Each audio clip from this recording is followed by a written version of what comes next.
point of chat number 303. And we've been talking about weighing in, but at the beginning of tonight's chat, I gave a little bit of news that the egg drought, or whatever you want to call it, the egg shortage, is not going to be over anytime soon. And it has finally hit here. So I've been hearing reports of the price of eggs skyrocketing. I've seen some area, in some areas, I've been seeing pictures of empty shelves, but I thought, oh, it'll never happen here. As dramatic as it is in other areas of the country, usually everything by the time it reaches East Tennessee is way pared down. Okay, Scott, I'm sorry. Okay, this is totally inappropriate, but I have to comment on this. So Scott just said naked would be frowned upon at my meeting. Gwen literally said that Tuesday night. She was like, well, naked and this and that, and whatever. And I was like, hey, as long as you have your shoes on, because that's really our only requirement in our Weight Watchers meetings. Nothing says we have to be dressed. It just says we have to wear our shoes. So I'm just saying, if you were close to goal, I don't know, it'd be tempting. Okay, just kidding. So we were talking about eggs and, some of the news on eggs. I really didn't think it would ever hit here. Again, by the time things happen in East Tennessee, they're usually way pared down from wherever they started. But it's here. So the egg shortage and the increased prices on eggs, is here. 2 days ago, I went to a local grocery store called Food City, and they were down to 3 cartons of the brand type, whatever you want to call it, of the eggs that I like. They were down to 3 cartons of those, and there was a sign posted that due to, and I don't remember the initials of this virus, but due to that and to the to the shortage, basically, that it was 1 carton per customer, and that's what you were limited to. Yesterday, now they did have some other types of eggs, but the kind that the brand and the type that I like, they were down to 3 cartons of those. So of course I snagged one of those. Then yesterday I had to run into Publix for something else that they only have at Publix, and their shelves were pretty darn bare. So what is up? I decided to spend the second half of tonight's chat, again, chat number 303. You can watch this again later on YouTube. That's just youtube.com. Search If You Have an Egg. And I was going to ask, okay, so for those of you who are saying what the price is, thank you, Melba, for saying where you are. So tell us where you are and how much they are right now, just out of curiosity's sake. So Melba says in Kalamazoo, Michigan, it's $8.99 for 18 eggs. So that must be is that like at Costco or something? But and yes, it is the chicken flu, and we'll talk about that here in just a second. But so what's up? So why is there a shortage? Okay, so Scott said Wisconsin. So Scott's was, hold on. Scott's was $6.99. Oh, for an 18 count. Okay, for an 18 count, that's not terrible. That's not terrible. Okay. $5.99. Katie says $5.99 a dozen in Minneapolis, and Melba says, okay, that was a local grocery store that had those in the 18. I guess have I bought them 18 at a local grocery store? I'm trying to think if I have. Let's see. Upstate New York is still $4 a dozen at Trader Joe's. I don't think that's too bad. Okay, so what is up? What is going on? So first thing that's going on is the avian flu. So apparently we were experiencing an unprecedented epidemic of a highly contagious avian flu. So we have avian flu every single year, but apparently this one's super contagious. Like 90 to 100% of the birds who contract it die. So 90% is a very high number. 100%, that'd be all of them. So if your little gaggle of chickens, if you were a commercial egg producer, and your laying hens, if it ran through your laying hens, you're done if it was 100%. That's crazy. So it has already caused the death of millions of egg-laying hens, either through the fast spread, either through how fast this is spreading.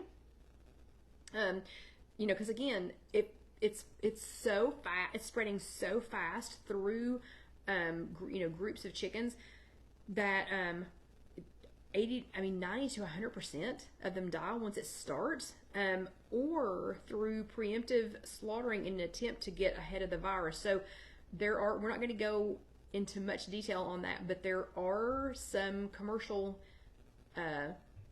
layers, I don't know what to call them, that are having to preemptively, I will be gentle for our listeners who this would disturb, but they are, let's just say, thinning their herd, okay? I don't know what else to call that. Kim and Teresa are talking. Okay. But anyway, so there is some of that being done preemptively, trying to get ahead of the virus. Thank goodness they did not do that with us with COVID. So, yeah, to try and slow COVID down, thank goodness they didn't start thinning our herd, trying to get to the, to the healthiest of the people. But anyway, okay, so that's the first thing that's going on. Culling, that's a good word. Culling is a good word, Sandra. So the second thing is California is being hit the hardest. And Carol says she hasn't checked the prices of egg beaters, but could that be an option? I mean, that's still eggs. Those are still eggs, so maybe not. I don't know. Okay, so California is the hardest hit because of Proposition 12. And if you've never been to California, and if you didn't know how many propositions they have, sorry, Californians. And if Julie's here, I'll go ahead and apologize now. But yeah, all of their propositions, like, I guess they're going to save California. I don't know. It's crazy. But because of Proposition 12, which was the 2018 Animal Welfare Initiative, and that just took effect last year. So Prop 12, which was from 2018, took effect last year. California is reliant on millions of cage-free chickens that have been hit hard by this fast-moving disease, okay? So Prop 18 was a great thing, or Prop 12 was a great thing because it made Californians start focusing on, and y'all know I love cage-free chickens, but focusing on that, well, having all of your chickens out running around together, without being in a cage, once it hit, yeah, they were hit hard. So California has been hit the hardest. Oh yeah, and Debbie says there were no eggs at Sam's Club, but at BJ's the best was $7.99 for 24. That's actually not bad. And Nancy says it's $8.49 a dozen in Boston, Massachusetts. Wow. Okay. Number 3. It's going to take a while. It's going to take a while for us to get over this, okay? So I'm going to read this. According to the New York Times, Lindsay Cole, who is a spokeswoman with the Agriculture Department's Animal and Plant Health Inspection Service. So this is from just the New York Times. So you can go to the NewYorkTimes.com and find this article. But Lindsay Cole, and there was a bunch of other information on there too, but this is the one thing that stuck out to me. Lindsay Cole, and she's a spokesperson with the Agriculture Department's Animal and Plant Health Inspection Service. Wow, I hate to have to tell people that every time I introduce myself. She said that even after facilities are sanitized and restocked with healthy laying hens. So, yeah, if you can find eggs, yes, you can freeze them, Debbie. But even after they are sanitized and restocked with healthy laying hens, it takes 4 to 5 months for them to reach peak productivity of about 24 eggs per month. So for every hen that they lost, that was 24 eggs per month. So think about it. If it was millions of hens, that's 24 million eggs. That's a lot. 24 million eggs that are just gone. All of a sudden they're just out of production, out of the cycle, of things. So there's that many that are gone. But it'll take 4 to 5 months. So I don't know, have any of you all ever raised chickens? So go ahead and raise your hand, give me a thumbs up or something, if you've ever raised chickens. So let's just talk about that for just a second. Oh yeah, and Debbie says this is not the most productive time of year for laying hens either. No. So the poor little mamas that are left to take up the slack. It's not like, It's not like some other things. So if one hen goes down, the other hens don't take up her slack. Okay, they can only make so many. They can only make so many eggs. Okay, and Deborah has. Oh, Lynn lived on a chicken farm once. That's perfect. Okay, so okay, and Barbara has them in her backyard. Okay, so Barbara, since you currently have chickens in your backyard, correct me if I'm wrong.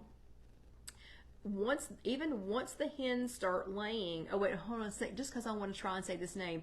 Anita says here in Snohomish, Washington, did I even come close? The eggs are anywhere from $8 to $10 per dozen, and she gave up eating meat, eggs, and dairy on January the 2nd. That is fantastic. Okay, so Barbara, let me ask you this. Since you currently have chickens in your yard, let me ask you this. So correct me if I'm wrong, but hens have to be a certain age before they can even start laying eggs.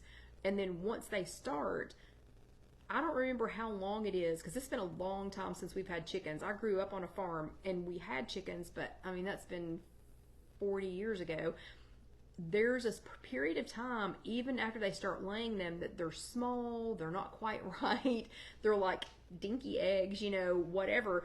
So again, once they start repopulating, once they clean and sanitize and start repopulating these laying areas, it's going to take 4 to 5 months before these hens will be, you know, laying normally formed and normally sized eggs. 24 a month, the average of 24 a month. That's a lot. That means they also have to come up with, so if millions have died, so let's just pretend like it's 1 million. So if 1 million chickens are gone, where do you get 1 million laying hens from like that? Like where would you even get those from? That's a lot to make up. Okay, so it's going to take a while. It's going to take a while to make that up. Okay. Number 4, supply chain woes are at their best or worst. It should be at their worst. But anyway, they're at their best or worst. So if you don't know the phrase, if you're not awkwardly comfortable with the phrase supply chain by now, you just haven't been paying attention. Okay, so we have felt it especially hard in the construction supply industry.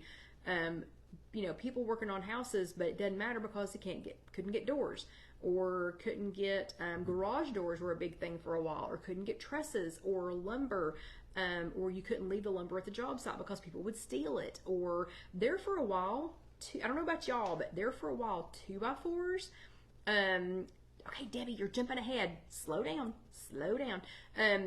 There for a while, 2x4s were almost, that stealing 2x4s was almost as lucrative as stealing catalytic converters and copper wiring. Okay, it was pretty bad there for a little while.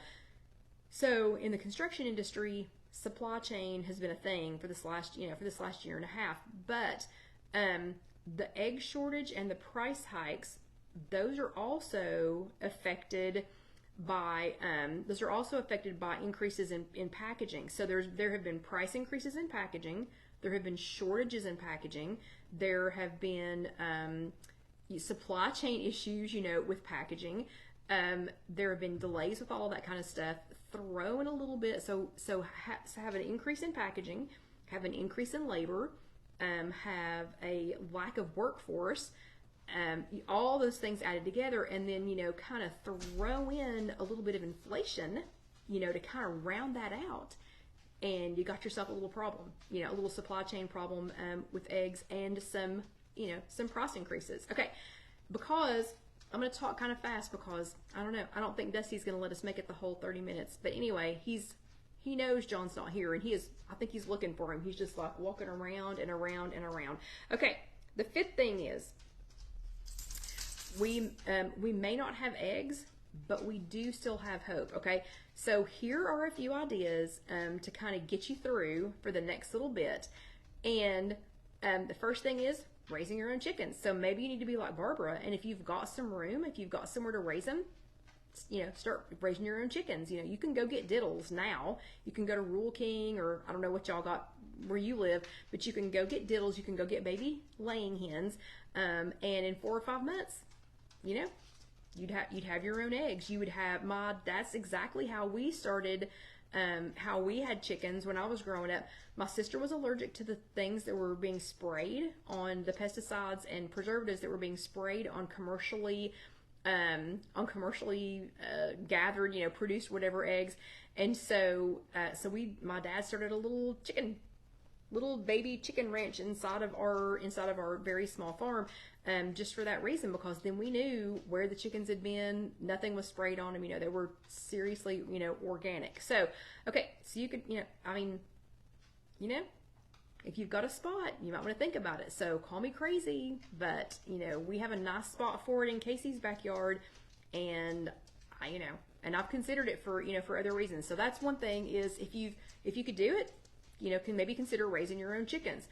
I said when was it?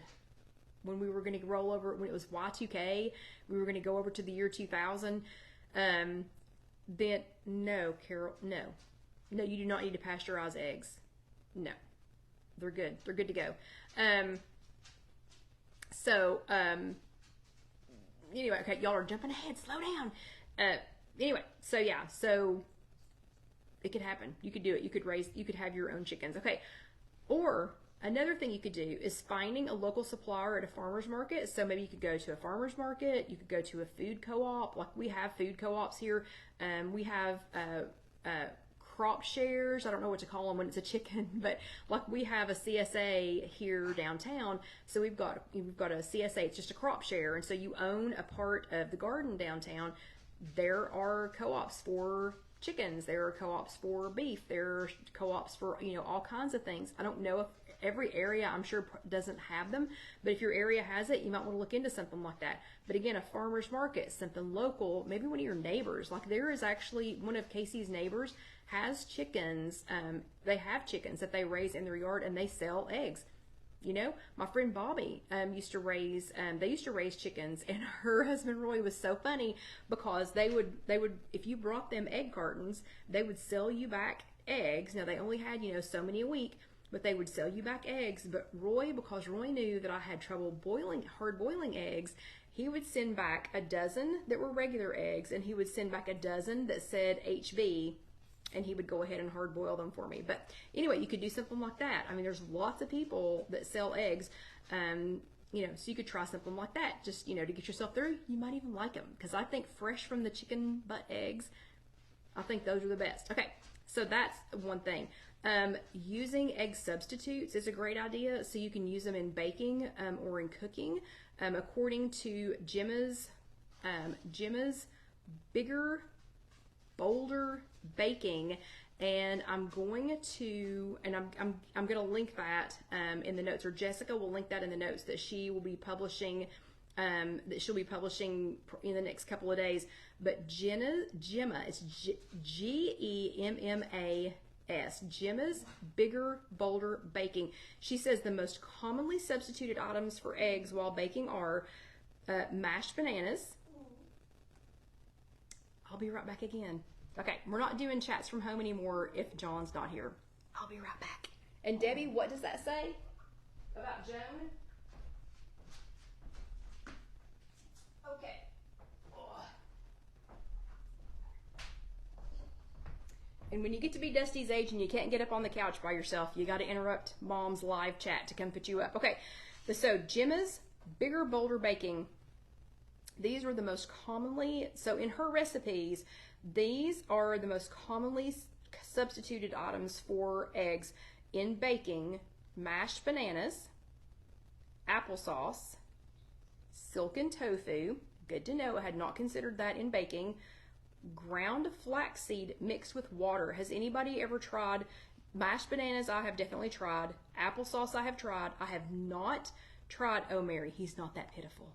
He's not that pitiful. He's just old and he wants me to come and help him right then. But I've done mashed bananas. I've done applesauce. I had not thought about silken tofu. We'll definitely be keeping that one in mind. She says ground flaxseed mixed with water. Has anybody tried that as an egg substitute? Never thought of that. Okay, yogurt, dairy-free or regular. I've also tried that. Buttermilk. Okay, Carol Lou has done the applesauce. Buttermilk, I've not tried using buttermilk in substitute for an egg, or sweetened. What he's doing, I wish y'all could see Dusty. He's just like, he's looking at me like, I'm gonna make a fuss. I'm gonna make a fuss, and you're gonna have to talk about me again, which we are doing. Okay. So mashed bananas I've done, applesauce I've done, silken tofu, gonna be trying that. Ground flaxseed mixed with water, never thought about that. Seems a little complicated. That's why I'm curious if anybody's done it. Yogurt, I've done that. Buttermilk and sweetened condensed milk. Those were some ideas. Yep, Barbara's done applesauce and bananas, but those were some of her ideas for doing egg substitutes. So wait in baking especially. Or you can use a product. So you can use an egg replacer product. So y'all know, or most of y'all know, those of you that have been around for any length of time, y'all know that my mother was vegan. She was only vegan later in life, and it was for health reasons. So she, hold on a second, Debbie said you can make buttermilk by adding vinegar or lemon to regular milk. Ooh, yeah. And yeah, Sandra says build him steps. Yeah, he's just, he wouldn't do it. He wouldn't do it. He's just too lazy. He's just too lazy. Okay, so again, y'all know that my mom was, oh wait, okay, so hold on a second. Okay, so Barbara, you said this a minute ago, and I am going to get sidetracked. So Barbara says the juice of chickpeas, whip it up. So explain, because I've not seen that. So Barbara just a second ago, or just a minute ago, had said something about chickpeas. Okay, so now she's saying the juice of chickpeas to whip it up. So can you explain that, or has somebody else tried that? Anybody tried that? Because I'm interested to know what you all are talking about. Because y'all know I'm game for anything. I'll try just as long as it's not cottage cheese. You know, I'll try just about anything. But my mom was vegan, and she liked to experiment a lot. Again, this was later in life, so this was not like she didn't grow up vegan. She didn't, you know, convert to veganism when she was, you know, in high school or a teenager or whatever. You know, it was later in life for health reasons. But such significant differences in her health after she became vegan that I still do a lot of the things that she used to do, just to try, you know, to get ahead of where her and my dad were at when she decided to make significant health changes, and my dad decided he was just going to ride it out. You know, he was just going to, woohoo, ride that pony on out of town. Okay, so one of the things that my mom used to do is she used an egg replacer, and her favorite egg replacer is called, the company is called EGGSTRA, and that's the one that she used. And it's just an egg replacer, and it's a culinary egg substitute. Gluten-free, wheat-free, no preservatives or artificial flavorings or sugar added, and there's no cholesterol. And with this, and I'm going to try and see this with my glasses on, you can make whipped cream with this. You can make, you can use it in pancakes. You can use it to make a sponge cake. You can make muffins. You can do an orange mousse. You can do a tart filling, banana, what is this? Banana something or the other that I can't read. Lemon pie filling, quiche. You could make quiche. I want you all to see this picture right here. That is a quiche. My mom made this for me when she was still alive. She used to make quiche with this egg replacer, and it's freakishly like an egg, okay? Also, this was like a little mousse. It was perfect. And let's see. I'm trying to see if there's one, well, and a lot in baking. Okay, so this is the brand that my mom used to make, or used to use, and it's made by EGGSTRA, and it's just called Egg Replacer. So that's the brand that she used to use. I will also have Jessica link these in the chat notes. You can use EGGYlicious. EGGYlicious is whole egg protein powder. So, okay, hold on a second. Orlando Debbie found it. So it is, oh, and Scott found something too. So Debbie says chickpea called aquafaba under Go Dairy Free, and she has linked that if y'all want to see it. Scott says that Google says 3 tablespoons of chickpea juice can replace 1 egg. So chickpea juice, like you drain it from the can, or like you're pureeing the chickpea? Which one? Do y'all have any idea? Because now I'm color me intrigued. I'm intrigued on what that is. But so there are lots of different products like this. Again, this is an egg replacer. Really? You just drain the juice from the can? Okay, now we got to try that. What? We've got to try that. Okay, yeah, y'all are all just saying drain from the can. Okay, we're definitely trying that. Like, not right now, even though I have like 8 cans of chickpeas over there. Yeah, definitely trying that just to see how that works. Okay, but so this is an egg replacer. Again, Jessica will, she'll post the link for these in the chat notes. So those will be on www.ifyouhaveanegg.com, and so these links will be on there in case you want to go check any of these out. But one is called this one's not an egg substitute. Oh man, and Scott says he's tried it before and he's not intrigued. Maybe I should get somebody to TikTok it and see how you're supposed to do it. But there's a product called EGGSTRA. It is a whole egg powder. So it has the white and the yellow from the egg, but it's a powder, and it's called EGGSTRA. There's another one that's called Just Egg, and it's a liquid. You can get it at Whole Foods, or there's going to be a link to it on IfYouHaveAnEgg.com. And Bob's Red Mill has an egg replacer that's a lot like this one. Comes in a bag, like a zipper top, bag, and that's Bob's Red Mill egg replacer, or you can use something similar. Okay, and Anita says, I made a tofu scramble for breakfast, and it had creamy mushrooms, onions, potatoes, and extra firm tofu. So delicious. I'm with you. So Anita, I want to know, do you put anything in yours to make it yellow? So do you feel like you need it to be the kind of yellowy color of an egg? Or are you good with it being tofu color? Okay, so the last thing I'm going to say, okay, yep, it's about time to wrap up, is if you want to try an eggless recipe, the one that Anita just shared would be fantastic. But you can go on over to IfYouHaveAnEgg.com, and my mom used to make, so you can go try a yummy, well, okay, let me backtrack a little bit. You can go look up some yummy vegan or vegetarian recipes that don't have eggs in them. They have egg substitutes, egg replacements, something that's used in place of an egg. Or you can go to IfYouHaveAnEgg.com and search for egg salad, and you'll find my mom. So it's Nana's Eggless Egg Salad recipe. It is fantastic. I would have made some tonight to just to show you all how good it is. But the bowl it makes, I'm not kidding you. Make it when you can share it with friends. It is huge, but it's so good that when I do make it, I'll eat it for days. It is so good. But it is made out of firm tofu, and it has turmeric in it to make it yellow, and it's got like some diced onions, green onions, and some other things. But it tastes like you would not know. If I made some and served it to you right now, you would not have any idea that it was that it was tofu. You would be convinced that it was egg salad. But that's already on IfYouHaveAnEgg.com, and it's just called Nana's Eggless Egg Salad. I promise it will help satisfy your egg craving. It'll help satisfy it. Okay, and Vicki just asked a really good question. She said, what is firm tofu? Is that regular tofu?